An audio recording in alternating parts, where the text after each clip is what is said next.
आज सभी पूर्व छात्र संघ के दिशा निर्देशों के तहत विभिन्न जिलों में सड़क रैलियां आयोजित की जा रही हैं। इसी तरह आज एक 3 सदस्यीय छात्र संघ ने बिस्वनाथ जिले के पश्चिम गहपुर में सभी बोडो छात्र संघ के कार्यालय में एकत्रित होकर बोडो राष्ट्रीय संगठनों ने इस जुलूस में भाग लिया।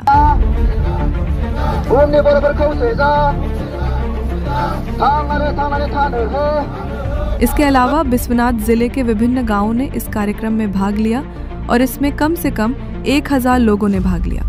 बोडो को एक महान राष्ट्र बनाने के उद्देश्य से बोडोफा के मंत्र के साथ दुनिया के बोडो एकजुट हो और जिए और जीने दे की थीम को सम्मानित करने के लिए बिस्वनाथ जिला सभी बोडो छात्र संघ द्वारा 1 दिवसीय सड़क रैली का आयोजन किया गया।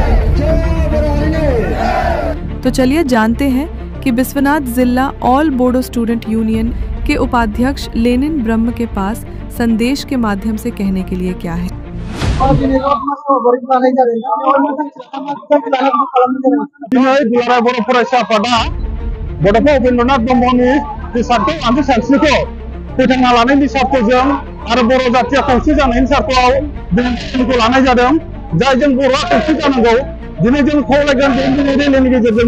गुबुन आफादाव थाया मानो गुबुन हानजायाव थाया मानो खिन्थु दिनै बर'आ ज' जानांगौ, ज' जानानै जाथि दानाय हारि दानायाव एकमत जानांगौ। जों गुबुन दिनैनि प्रग्रामनि जों खावलायगोन।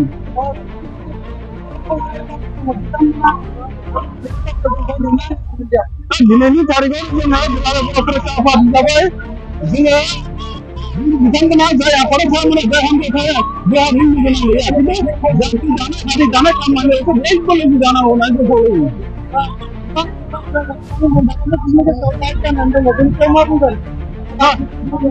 दिनैनि तारिखआव जाथि दानायाव दाउ जानायनि बाथ्रा गैया।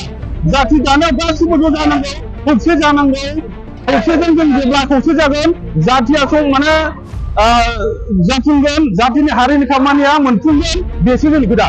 नोंथांमोना जि आफादाव थाया मानो जि पार्टियावनो थाया मानो बिदिनो जाथि दानायाव जारिनि हायाव एक जानांगौ, बेनो जोंखौ। दिनैनि बे मास रेलिनि गेजेरजों फोरमान जादों जातिनि हारिनि खामानियाव एक जोङो। सोरबा सोंखारिनो सासे सानै बुंदों खिन्थु जातियाव जोङो एक।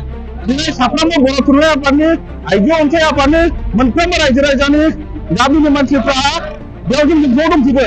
जातिनि हारिनि खामानियाव एक, खिन्थु सोरबा सासे सानै बखिनानै जातिखौ हारिखौ धंस खालामनो हाया।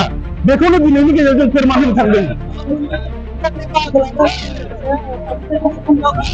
दा जोंनियाव दा लाख 1000 जोङो मानसि दङ, बेयाव मोनद' दख'रा दङ।